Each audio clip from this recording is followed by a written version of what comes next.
안녕하세요. 20대 공기업 NCS 정승현입니다. 이번 강의는 정보 능력입니다. 정보 능력은 많은 기업에서 채택하고 있는 부분은 아니죠. 그래서 특정 어떤 기업에서는 정보 능력을 출시하기도 하는데 그 경계가 좀 모호합니다. 그래서 이 경계, 현재까지 등장한 그런 부분들을 좀 본다라고 했을 때 가장 많이 등장했던 것은 엑셀이라든지 아니면 워드, 한글과 관련된 문제가 출제가 됐고, 그 다음에 많이 출제된 부분은 아니지만 코드와 관련된 문제 이런 것들도 출제가 되기는 했습니다. 그래서 다양한 유형을 보시는 게 우선 제일 좋고요. 그 다음에 저희 교재에 실려있는 문제들도 한번 참고하시면 좋을 것 같습니다. 한번 보시죠.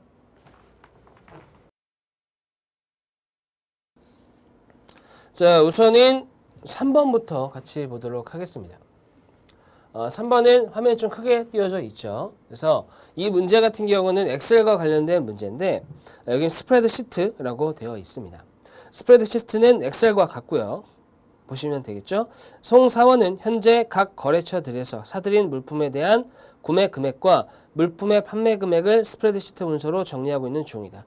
다음 중 4개의 거래처에서 구매 금액 중 200만 원 이상만 모여서 따로 합계를 내고 싶을 때 사용할 수 있는 올바른 함수식을 고르면, 자, 함수식과 관련된 문제가 상당히 많이 나옵니다. 그래서 저희 교재엔 당연히 모든 문제를 다 실었으면 좋겠지만 그러지 못한 한계가 있습니다. 그래서 함수식 같은 경우는 검색어 입력하시면 바로 나오기 때문에 그 검색어를 토대로 해서 좀 살펴보시는 게 제일 좋을 것 같습니다.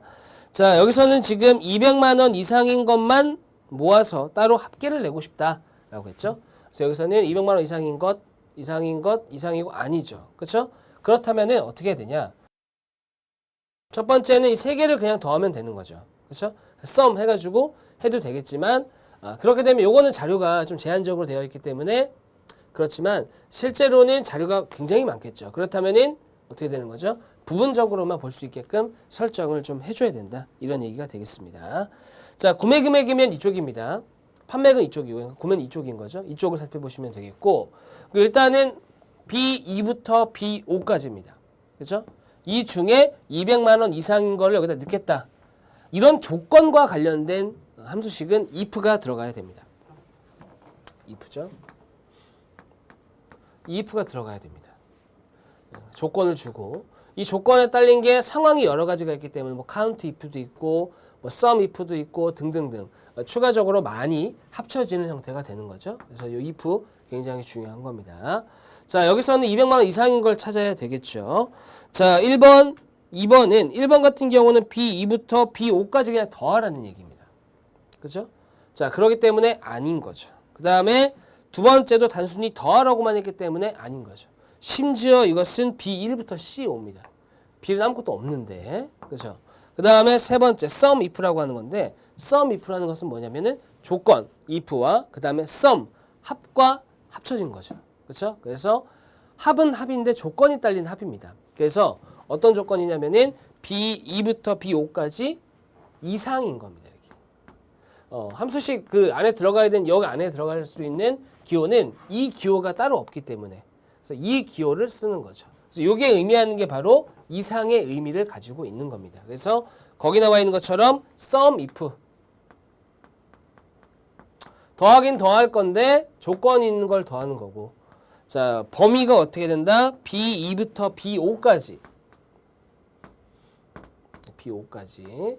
맞죠? 그 다음에 조건이 딸린 건 뭐냐면은 이상 200만 원 이상 이렇게 되는 거죠. 그렇죠? 자, 이렇게 되어 있는 걸 찾으시면 되겠고, 답이 3번. 4번 같은 경우는 안 되는 이유가 왜죠? C5까지면은 판매 금액을 더하게 되는 거죠. 우리는 구매 금액만 더하고 싶은데. 다음 5번 같은 경우는 200만 원인 걸 찾으라고 했으니까 틀리게 되는 겁니다. 그래서 if는 굉장히 중요합니다. if는 다른 것보다. 그래서 굉장히 중요하니까 if와 관련된 함수는 좀 정리하시는 게 좋을 것 같습니다. 됐죠? 자, 다음입니다. 자, 역시나 이번에도 스프레드시트, 엑셀과 관련된 문제가 되겠습니다. 자, 인사부의 이대리는 면접 결과를 정리 중이다. 인성, 외국어, 팀워크 이 3개 항목의 평균이 90점 이상인 사람을 합격 이렇게 되는 거죠. 그렇죠? 합격이라고 했다. 라고 했을 때 다음 제시된 스프레드시트의 괄호에 합격 혹은 불합격 표시가 나타날 수 있게끔 하려면 어떻게 해야 되냐. 지금 괄호가 들어가 있는 것은 여기죠. 얘네들이 아니라 여기입니다. 그러니까 여기만 신경 쓰면 되는 거죠. 그렇죠? 자, 그래서 뭐라 그랬냐면은 평균 90점이니까 얘네들의 평균을 내야 됩니다. 평균. 근데 평균이 아예 잡혀져 있죠. 만약에 평균이 없었다면은 평균을 잡고 그 다음에 조건에 맞는 걸 찾았어야 되는데 여기서는 평균이 아예 나와 있으니까 요거 하나만 딱 생각하면 되는 거죠. 이해하셨죠? 자, 여기 나와 있는 건 if와 그 다음에 count if 두 가지가 있습니다. if는 역시 중요하다라고 말씀드렸죠. if는 조건이 딸린 것. 그래서 이 조건을 만족할 때는 뭐가 되고 좀 만족하지 않을 때는 어떻게 되고 이런 것들이 나오는 것이고 count if는 말 그대로 세는 거죠. 그래서 조건에 맞는 거를 셀 때 쓰는 게 count if입니다. 몇 개인지를. 근데 여기서는 요거 하나만 하면 되니까 count if를 셀 리가 없겠죠. 빈칸 채우는 것은 평가니까 합격이냐 불합격이냐. 자, 우선은 if 중에 찾으셔야 되겠고요. 그럼 답은 1번, 2번, 3번 중에 있겠습니다. 그리고 90점 이상이다 라고 했으니까 if. 됐죠? 자, 그 다음에 90점 이상. 어디가? 얘가. 그래서 알파벳 2, 숫자 2. 얘가 90점 이상. 이렇게 되는 거죠. 됐죠? 자, 그 다음에 들어가야 되는 것은 첫 번째는 합격.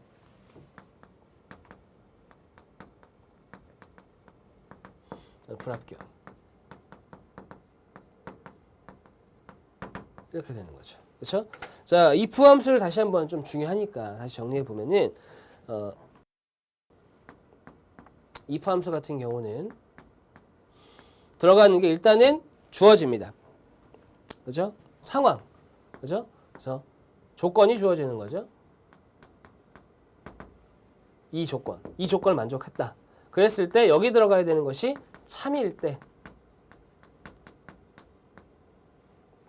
나오는 값 이게 들어가야 되고 그래서 합격이다. 그렇죠? 이걸 만족하면 합격이다 이라는 거죠.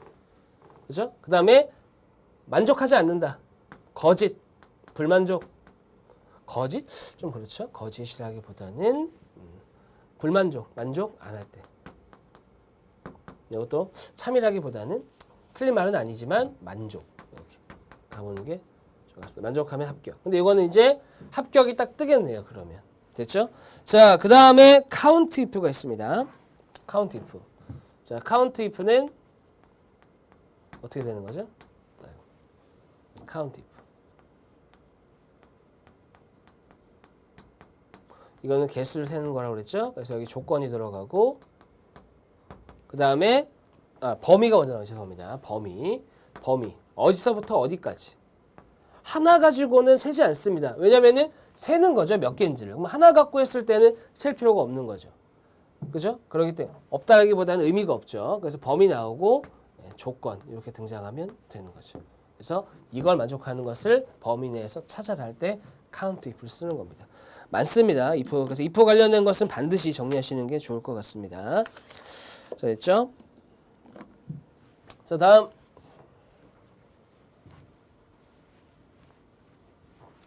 좀 말씀은 따로 드리지는 않지만 단축키 같은 경우도 굉장히 중요합니다.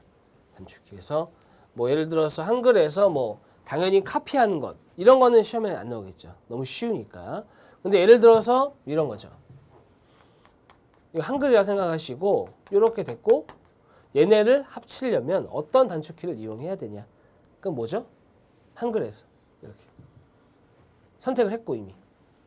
물론 그 마우스의 오른쪽 버튼 누른 다음에 셀 합치기 이걸 이용하셔도 되지만 M 버튼 누르면 끝나는 거죠. 그렇죠? 그래서 그런 것들 알고 계셔야 됩니다. 그렇죠? 그다음에 뭐 예를 들어서 얘네를 뭐 왼쪽으로 정렬하고 싶다. 그러면은 어떻게 되는 거죠? 컨트롤 시프트 L. 맞죠?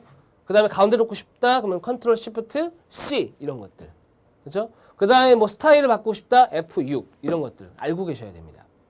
됐죠? 이제 워드랑 조금 차이점이 있습니다. 워드에서도 똑같이 쓰이는 것도 있고 다르게 쓰이는 것도 있고 그러니까 이런 것들을 한꺼번에 정리하셔서 뭐 평소에 계속 암기하고 오시고 그러지는 마시고 시험 들어가기 전에 한 번 정도 보실 수 있을 정도로 정리를 해놓으시는 게 좋을 것 같습니다. 자, 이번엔 이제 코드로 한번 넘어가 보겠습니다. 자, 코드는 처음에 나왔을 때는 와 이런 문제가 뭐지? 라고 했었지만 사실은 어렵지는 않죠. 그래서 코드는 어려운 것은 아니지만 어떤 것들을 봐야 되는지, 그렇죠? 그런 것들은 또 어떤 유형이 있는지 이런 것들은 알고 계셔야 됩니다. 됐죠? 자, 한번 보시겠습니다. 8번에서 9번입니다. 다음 표는 의류용품을 만든 회사의 시리얼 넘버 생성표이다. 제시된 표를 보고 물음에 답하시오. 자, 제가 여기다 예를 넣지는 않았지만 예를 보시겠습니다. 같이. 2017년 6월 중국 삼공장에서 만들어진 2222번째 만들어진 백팩의 경우는 자, 2017년 6월 이랬죠? 그럼 1706으로 시작을 해야 되고요. 그 다음에 두 번째 중국 삼공장이다. 그러면은 EF가 되죠. 그 다음에 세 번째 제품 종류 번호 이랬으니까 백팩이라는 것은 가방이란 말은 안 했지만 백팩은 가방에 속해 있으니까 02002 이렇게 들어가야 되고 그 다음 마지막으로 2222번째니까 마지막에 들어가야 되는 거 생산 순서 20222 이렇게 들어가야 된다는 얘기죠. 그렇죠? 그래서 순서는 이렇게 진행이 됩니다. 근데 이렇게 익숙해져 버리면은 가끔은 순서가 뒤집어지는 경우도 있는데 그 부분에 있어서 실수를 하실 수가 있습니다. 그래서 반드시 여기 나와 있는 예시를 보시면서 순서를 확인하셔야 됩니다. 별거 아닌데 별거 아니라고 생각하고 해서 틀리는 경우가 많습니다. 아시겠죠? 자, 8번 한번 보시죠. 다음 중 2016년 6월 필리핀 이공장에서 30325번째로 만들어진 7부 바지의 시리얼 넘버를 고르시오. 자, 보시면은 순서대로 제시하지 않았습니다. 그래서 예시에 나와 있는 것처럼 백팩이 마지막에 있는 것처럼 여기서도 7부 바지가 마지막에 있는 거죠. 하지만 순서는 잘 따지셔야 됩니다. 자, 보시면 2016년 6월이다. 그러면 들어가야 되는 게 1606이죠. 그죠? 그 다음에 들어가야 되는 게 마지막에 30325입니다. 그래서 보통은 두 개 정도를 먼저 보시는 겁니다. 그래서 여기서 재해지는 것이 있는지 없는지. 자, 보시면은 1606에서 재해지는 게 1번, 3번 빼고 나머지는 다 지울 수 있다는 거죠. 그 다음에 또 빨리 확인은 가능한 거. 빨리 확인이 가능한 건 뭐냐면은 1606, 2016년 6월. 이건 다 알고 있는 겁니다. 그죠? 다 알고 있는 것이기 때문에 1606이다. 그러면은 그냥 끝나는 거죠. 그 다음에 생산 순서 같은 경우도 숫자 그대로기 때문에 확인하시고 거기서 재해주고 재해주고. 근데 보니까 3032호는 1번, 3번이 똑같습니다. 그죠? 아쉽네요. 자, 그 다음에 다른 부분을 봤더니 두 번째와 세 번째가 다르죠. 그렇다면은 판단하기 쉬운 쪽으로 선택하시면 됩니다. 자, 여기서는 필리핀 이공장을 판단하시는 게 조금 더 쉬워 보이네요. 그래서 필리핀 이공장이다. 그러면은 3H 이렇게 가 있네요. 그죠? 3G는 어디죠? 필리핀 1공장이다. 됐죠? 자, 그래서 답은 어렵지 않게 3번 이렇게 나오게 되고요. 자, 그 다음 넘어가서 9번. 이번에는 주어져 있는 시리얼 넘버를 가지고 보는 거죠. 그죠? 보셨고 시리얼 넘버. 옳지 않게 해석한 것 이랬습니다. 자, 맨 앞에 나와 있는 게 뭐였죠? 생산. 그죠? 자, 맨 앞에 제조일자가 맨 앞에 나와 있는 거죠. 날짜, 번호 이렇게 나와 있는 거고. 그 다음에 두 번째가 생산 공장에 대해서. 그 다음에 제품. 맞죠? 종류 번호. 그 다음에 제품 생산 번호 이렇게 되어 있습니다. 그래서 생산 번호. 얘네들은 나와 있는 그대로기 때문에 먼저 확인하시는 게 좋죠. 그래서 제조일자 바로 맞네요. 자, 그 다음 생산 순서. 자, 이 제품은 15,000개 미만 생산된 제품이다. 자, 이 부분이 틀린 거죠. 왜냐면은 15,000개 미만이 아니죠. 그렇죠? 이미 15,117번째니까. 여기서 걸린 겁니다. 이렇게. 그러니까 이게 순서가 이렇게 나와 있다라고 해서 이렇게 보시는 분들이 계신데 그 방법은 옳지는 않습니다. 그렇죠? 중국 이공장이라는 거 확인 가능하죠? 그렇죠? 2라고 했으니까 2면 중국이죠. 알파벳 2면 이공장인 거고. 그다음에 가방에 대한 시리얼 넘버라는 것은 02라는 거. 그죠? 보고 알 수 있죠? 어떤 건지는 몰라도. 근데 여기서는 백팩입니다. 그렇죠? 그렇게 보시면은 간단하게 보실 수 있겠네요. 이제 간혹 저도 이제 쭉 보게 되는데 학생들하고 얘기도 하고 이 정보 능력 같은 경우는 의외로 독특하게 자료 해석이라든지 다른 부분과 엮여서 나오기도 합니다. 어떤 질문이었냐면 교수님 정보 능력 같은 경우는 시험에 뭐 어디 회사 어디 기업에서는 나온다고 얘기 안 했었는데 정보 능력에 있는 코드 문제가 나왔던데요. 이렇게 얘기하는 사람이 있었습니다. 이게 의미하는 것은 섞인다는 거죠. 그죠? 자원 관리하고 문제 해결이 비슷했던 것처럼 정보 능력도 이런 표 형태가 주어지기 때문에 자료 해석이라든지 아니면은 이 주어진 자료를 보고서 해결할 수 있는 문제 해결 능력이라든지 이렇게 엮일 수도 있습니다. 그래서 코드 문제가 단순하게 정보 능력이라는 단원이 그 영역이 실제 시험에 출제되냐 안 되냐 그걸 떠나서 정보 능력을 좀 볼 가치가 있다라는 거죠. 그렇죠? 자원 관리에서도 나올 수가 있겠죠. 그렇죠? 자원 관리는 말 그대로 효율적인 자원의 관리고 이거 자체가 생산하는 어떤 그런 코드이기 때문에 충분히 엮여서 나올 수가 있습니다. 그래서 코드 너무 등한시하지 마시고 같이 보시면 좋을 것 같습니다. 자, 다음입니다. 10번, 11번. 요건 조금 단순해 보이죠. 자, 다음 제시된 표를 보고 물음에 답하시오. 자, 역시 예시는 따로 드리진 않았습니다. DSL 170302, A1 11365 해서 단순하게 나와 있습니다. 그리고 상품명과 제조일, 생산 라인이고 제조 번호. 자, 근데 앞에 문제와는 조금 다르게 훨씬 심플하게 주어져 있죠. 그렇죠? 하지만 역할은 똑같습니다.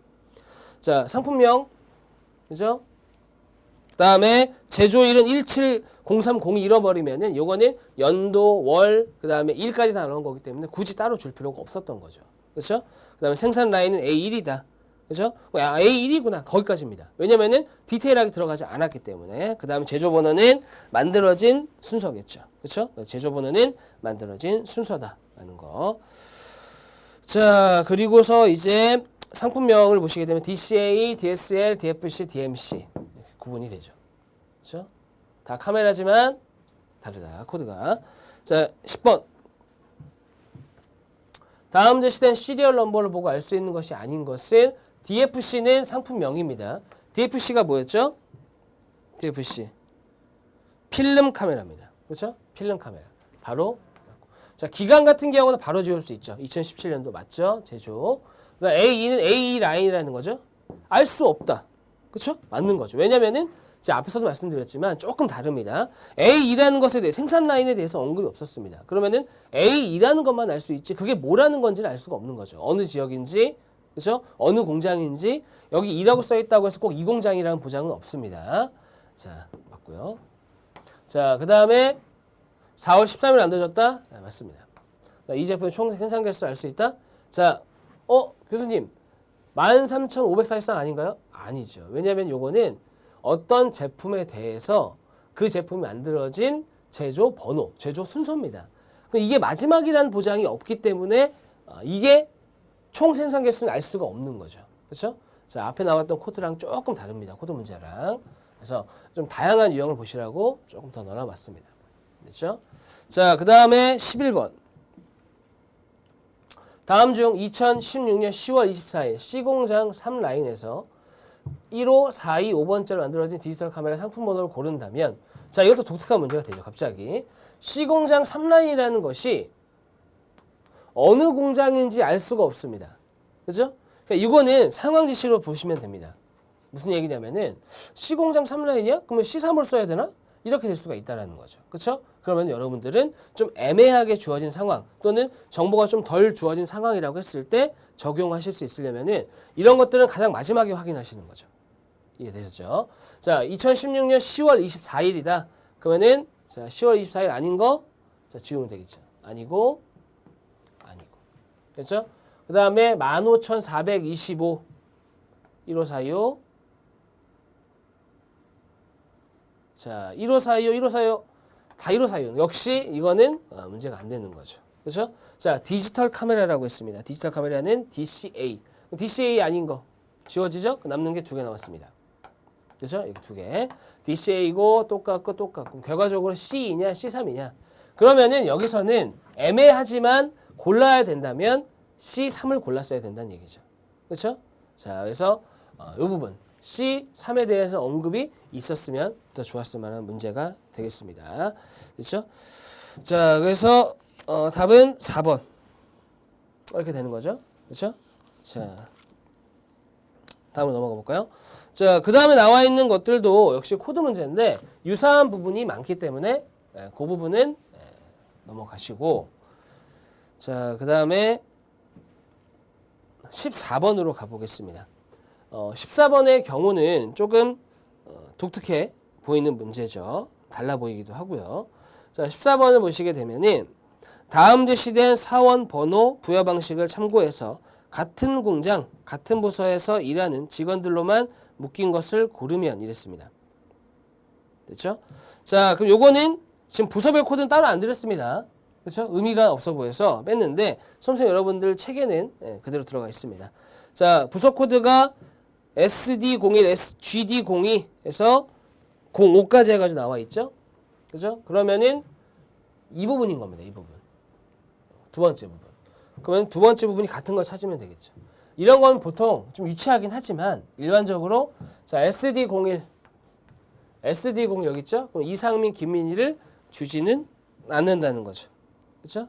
그래서 보통은 밑에서부터 오시는 게 좋습니다. 그래서 GD02 여기 있죠. 그래서 박봄이랑 임수현이 있는지 박봄이 보니까 없네요. 그죠? 그 다음에 SFD04 김우진과 신세라. 자, 4번이 답인 거죠. 그렇죠? 나머지 찾아보시면 아시겠지만 없습니다. 됐죠?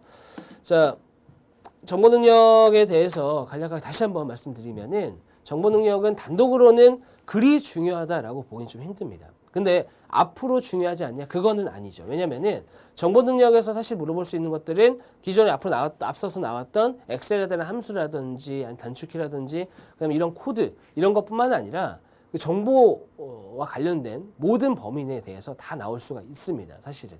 그래서 좀 더 심화된 과정이라든지 이런 것들도 나올 수가 있기 때문에 기존에 나왔던 그런 유형뿐만 아니라 뭐 전공자이시면은 전공과 관련된 그 부분들도 조금은 더 짚어주셔야 된다는 거죠. 그럼 왜냐면은 전공자별로 시험이 다를 수 있기 때문에 그 부분에 대해서 좀 더 깊게 정보 능력과 연관성을 가지고 보실 수 있어야 된다는 겁니다. 자, 됐죠? 자, 수업 마무리하도록 하겠습니다. 수고하셨습니다.